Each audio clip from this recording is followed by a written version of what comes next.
My journey of belief started when I was very young. I was brought up with belief in a God and with respect for the authority of the Bible. And there's a verse in the book of Hebrews that says, "He that comes to God must believe that he exists and that he rewards those that diligently seek him." So for me, the existence of God wasn't the issue. It was more about what was this reward that the Bible spoke of. What was it? So my journey began by spending a year or two with in-depth conversations with a whole range of Christian denominations, from Catholics, Baptists, Jehovah's Witnesses, Mormons, evangelicals, and so on. And from that, I came away from those conversations with a very clear view that the Bible itself was clear and the reward was bodily resurrection.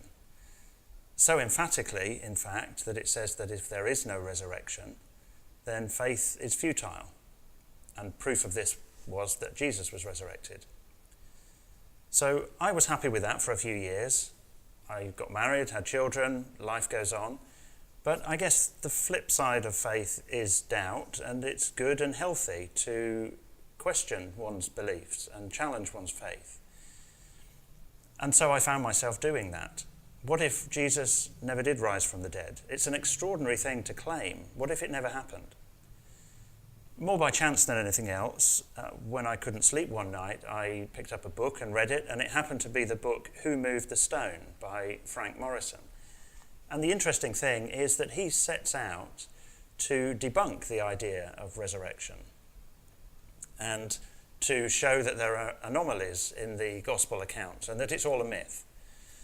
But the first chapter of the book is entitled "The Book That Refused to Be Written," because as he dug into the accounts and the historical sources, both within and outside the Bible, he ended up becoming convinced that the only complete explanation was that Jesus was seen alive by his disciples after his death. His approach was more objective and analytical and evidence-based, and it appealed to me, so I dug further into it. And eventually, in my mind, boiled the whole issue down to the core argument, the absolute basics, which I'll try to explain now. It's all really about the power of three, which is good because I can just about remember three things. It revolves around three historical facts that no reasonable person would dispute, and then considering three possible explanations for those facts and seeing which one fits best. So here are the three facts. The first is that the body of Jesus went missing and no one ever produced it. The second is that the followers of Jesus proclaimed widely that they had seen him alive again. Whether they were right or wrong, that's what they said. And that's a historical fact. The third fact is that the followers of Jesus and many of those that believed them were prepared to suffer hardship and affliction and even to be killed for saying that. So now, with those three facts, let's consider the three possible explanations. There may be some variations around these, but all the explanations fall into these three categories, really. The first is that the followers of Jesus carried out a hoax. They knew that he was dead, and they basically lied. Well, that would explain the empty tomb, because they would have disposed of the body. And it explains that why they proclaimed that they'd seen him alive. But it doesn't explain why they were prepared to be persecuted and even be killed for something they knew to be a lie. The second explanation is that the followers of Jesus genuinely but mistakenly believed him to be alive. That explains how they proclaimed that he was, and even explains how they were prepared to be persecuted and killed. But it doesn't explain the empty tomb, as they wouldn't have disposed of the body. Somebody could have produced that body.